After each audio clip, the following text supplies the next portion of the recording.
नमस्कार दोस्तों, study corner 24 channel में आपका स्वागत है। आज हम यूपी टेट ईवीएस की एक महत्वपूर्ण क्लास लाए हैं जिसमें हम जैव विविधता एवं पर्यावरण संरक्षण के अंतर्गत बनने वाले क्वेश्चंस के बारे में हम आपको बताएंगे जो यूपी टेट के एग्जाम्स के लिए बहुत ही महत्वपूर्ण हैं। और यूपी टेट के एग्जाम्स में कुछ क्वेश्चंस पूछे गए हैं और कुछ की पूछे जाने की संभावनाएं हैं। आइए क्लास शुरू करते हैं। क्लास शुरू करने से पहले आप यदि हमारे चैनल पर नए हैं तो हमारे चैनल स्टडी कार्नर 24 को जरूर सब्सक्राइब करें। आइए देखते हैं पहला क्वेश्चन जो कि यूपी टेट के एग्जाम्स में पूछा गया है। Biodiversity and environmental protection chapter के अंतर्गत इससे आप ये तय कर लेंगे किस प्रकार के क्वेश्चंस यूपी टेट के एग्जाम्स में इस चैप्टर से बनते हैं। देखते हैं पहला क्वेश्चन, WWF से क्या आशय है। WWF से क्या आशय है? वह पहला ऑप्शन वर्ल्ड वाइड फंड, दूसरा ऑप्शन वर्ल्ड वार फंड, तीसरा option world wild life fund और चौथा ऑप्शन वर्ल्ड वॉच फंड। इसका सही आंसर क्या होगा? WWF का आशय होता है वर्ल्ड वाइल्ड लाइफ फंड से। WWF से आशय वर्ल्ड वाइड लाइफ फंड से होता है। वर्ल्ड वाइड लाइफ फंड से इसका आशय होता है। विश्व वन्य जीव कोष है यानी वर्ल्ड वाइल्ड लाइफ फंड। सन 1962 ईस्वी में IUCN के सहायक संगठन विश्व वन्य जीव कोष यानी WWF की स्थापना की गई। इस संगठन का मुख्यालय स्विट्जरलैंड में है। कहाँ पे है? इसका मुख्यालय स्विट्जरलैंड में है। इसका प्रतीक चिन्ह विलुप्त प्राणी जॉइंट पांडा है। यह संगठन अंतर्राष्ट्रीय स्तर पर वन्य जीवों की देखभाल पर नजर रखती है तथा उसके रखरखाव संबंधी मानदंडों को पूरा करने में विभिन्न देशों तथा एजेंसियों को वित्तीय सहायता उपलब्ध कराती है। World wide life fund. अब हम बढ़ते हैं दूसरे क्वेश्चन की ओर। देखते हैं दूसरा क्वेश्चन,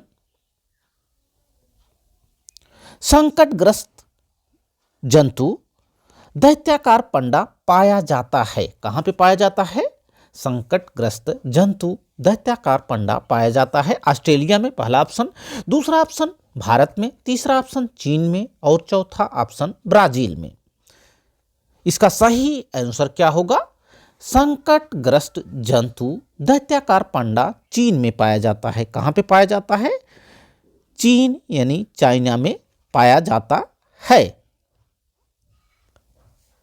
पांडा को चीनी भाषा में झुआंग माओ या विशालकाय बिल्ली भालू कहते हैं। ये चीन के बांस के जंगलों और तिब्बत के हिमालय पर्वत के ढलानों के पेड़ों पर रहते हैं।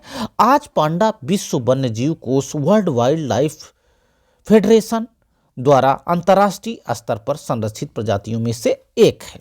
संकटग्रस्त जंतु दैत्याकार पंडा कहाँ पे पाया जाता है? यह चाइना यानी चीन में पाया जाता है। चीन के बांस के जंगलों और तिब्बत के हिमालय पर्वत के ढलानों के पेड़ों पर रहते हैं। आज पांडा विश्व वन्य जीव कोष द्वारा अंतर्राष्ट्रीय स्तर पर संरक्षित प्रजातियों में से एक है। आशा है कि जो बातें हम आपको बता रहे हैं आपको समझ में आ रही होंगी।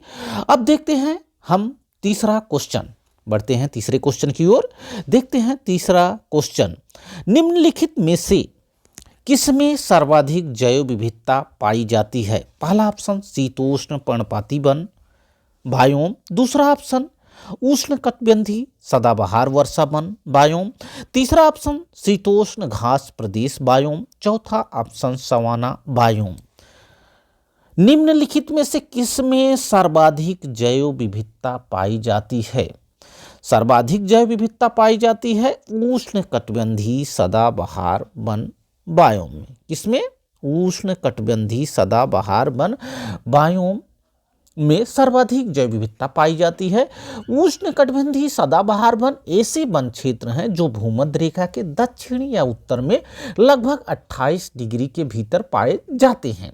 ये एशिया, ऑस्ट्रेलिया, अफ्रीका, दक्षिण अमेरिका, मध्य अमेरिका और प्रशांत द्वीपों पर पाए जाते हैं। विश्व वन्यजीव निधि के बायोम वर्गीकरण के भीतर उष्णकटिबंधीय सदाबहार वन को उष्णकटिबंधीय वर्षा वन का एक प्रकार माना जाता है और उन्हें विषुवतीय सदाबहार तराई वन के रूप में निर्दिष्ट किया जाता है। सर्वाधिक जैव विविधता कहाँ पे पाई जाती है? सर्वाधिक जैव विविधता पाई जाती है उष्णकटिबंधीय सदाबहार वन बायोम में। बढ़ते हैं अगले क्वेश्चन की ओर, देखते हैं क्वेश्चन संख्या 4 को। चिपको आंदोलन के प्रणेता हैं। चिपको आंदोलन के प्रणेता कौन है?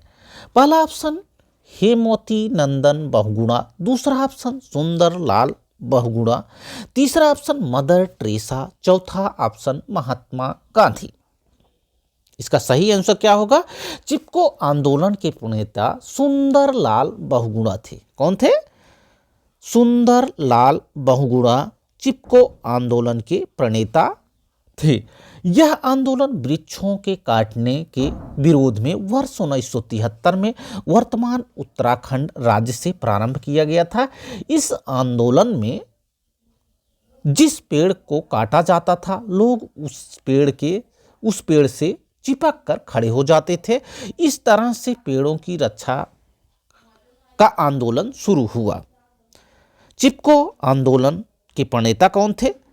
सुंदरलाल बहुगुणा चिपको आंदोलन के प्रणेता थे। यह आंदोलन वृक्षों के काटने के विरोध में वर्ष 1973 में वर्तमान उत्तराखंड राज्य से प्रारंभ किया गया था। बढ़ते हैं अगले क्वेश्चन की ओर, देखते हैं अगला क्वेश्चन, क्वेश्चन संख्या 5। भारत में प्रोजेक्ट टाइगर की शुरुआत कब हुई? बहुत ही महत्वपूर्ण प्रश्न है। भारत में प्रोजेक्ट टाइगर की शुरुआत कब हुई? पहला ऑप्शन 1973, दूसरा ऑप्शन 1982, तीसरा ऑप्शन 1992 और चौथा ऑप्शन 1996। इसका सही आंसर क्या होगा? भारत में प्रोजेक्ट टाइगर की शुरुआत 1973 ईस्वी में हुई। कब हुई? 1973 ईस्वी में प्रोजेक्ट टाइगर की शुरुआत हुई। बाघों की घटती संख्या को रोकने तथा बाघों के संरक्षण के लिए भारत सरकार द्वारा 1 अप्रैल 1973 को प्रोजेक्ट टाइगर की शुरुआत की गई। कब? 1 अप्रैल 1973। 1 अप्रैल 1973 को प्रोजेक्ट टाइगर की शुरुआत की गई।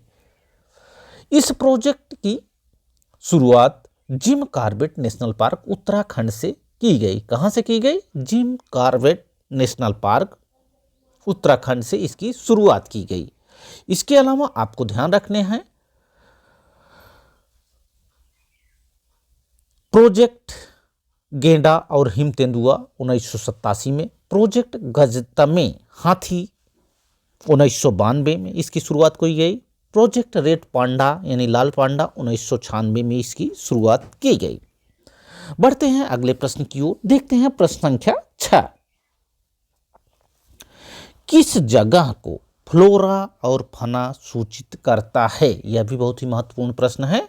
किस जगह को फ्लोरा और फना, किस जगह को फ्लोरा और फना सूचित करता है? पहला ऑप्शन पेड़ पौधों एवं जंतुओं को, दूसरा ऑप्शन मछलियों एवं पेड़ पौधों को, तीसरा ऑप्शन जंतुओं एवं मछलियों को, चौथा ऑप्शन पक्षियों एवं पेड़ पौधों को। किसी जगह के फ्लोरा और फना पेड़ पौधों एवं जंतुओं को उपस्थित को सूचित करता है। फ्लोरा किसी भौगोलिक क्षेत्र में पाया जाने वाला विशेष वनस्पति के समूह होते हैं। फ्लोरा क्या होते हैं? फ्लोरा किसी भौगोलिक क्षेत्र में पाई जाने वाली विशेष वनस्पति के समूह होते हैं, जबकि फना किसी भौगोलिक क्षेत्र में पाई जाने वाली जंतुओं के समूह होते हैं। फ्लोरा सूचित करता है किसी भौगोलिक क्षेत्र में पाई जाने वाली वनस्पतियों को, जबकि फना क्या सूचित करता है? फना सूचित करता है किसी भौगोलिक क्षेत्र में पाए जाने वाली जंतुओं के समूह को सूचित करता है। इसका सही आंसर होगा पहला वाला ऑप्शन किसी जगह को फ्लोरा और फौना सूचित करते हैं, पेड़ पौधों एवं जंतुओं को, यही इसका सही आंसर होगा। बढ़ते हैं अगले क्वेश्चन की ओर, देखते हैं क्वेश्चन संख्या 7। विश्व पर्यावरण दिवस कब मनाया जाता है? बहुत ही पॉपुलर क्वेश्चन है। विश्व पर्यावरण दिवस कब मनाया जाता है? पहला ऑप्शन 5 नवंबर को, दूसरा ऑप्शन 5 जून को,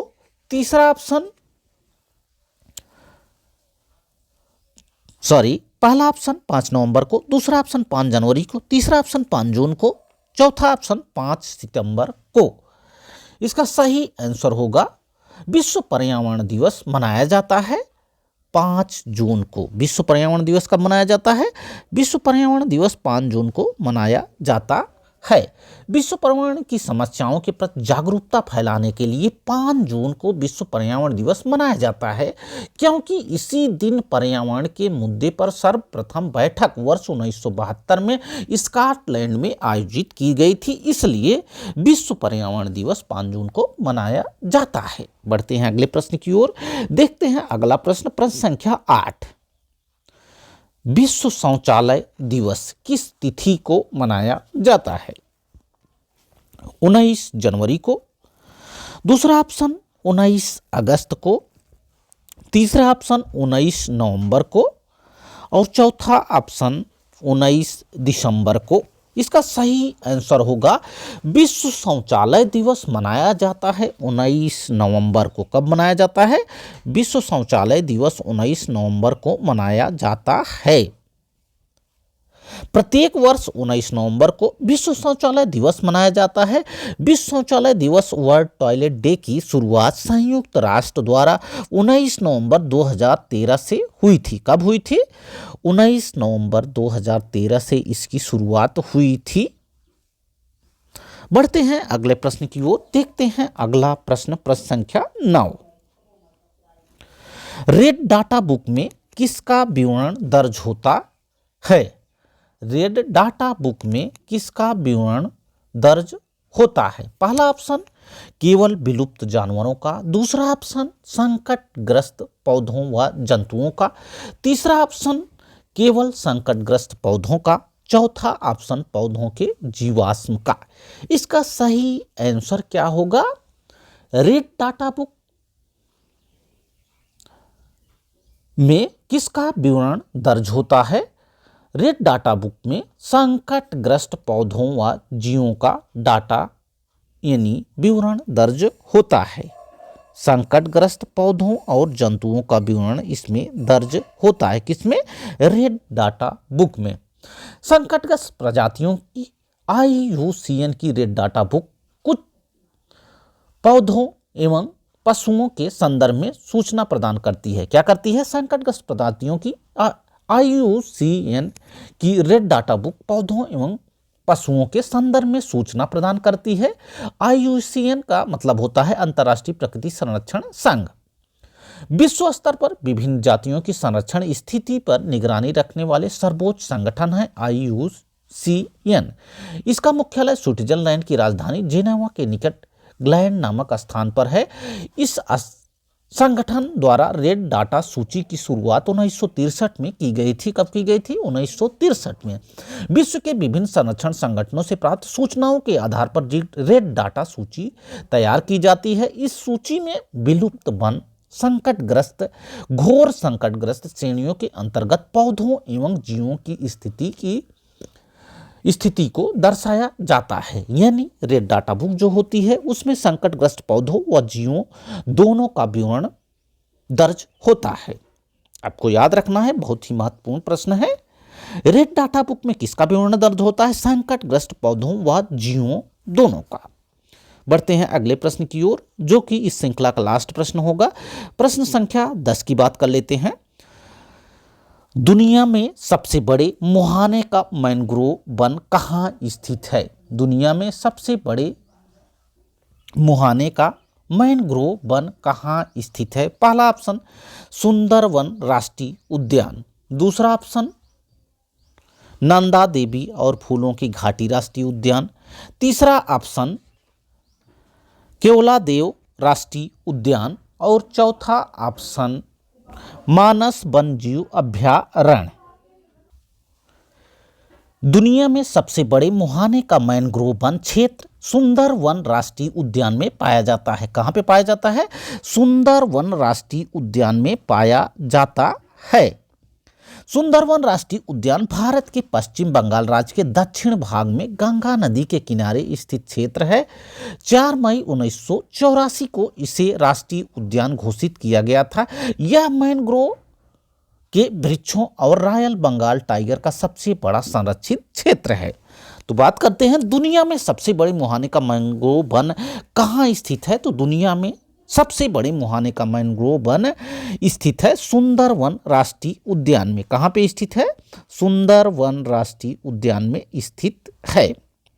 आशा है कि जो बातें हमने इस प्रश्नों की श्रृंखला में बताई आपको समझ में आई होंगी। वीडियो अच्छा लगा हो तो वीडियो को लाइक करें, शेयर करें तथा हमारे चैनल स्टडी कॉर्नर 24 को जरूर सब्सक्राइब करें। Thanks for watching this video. Thank you.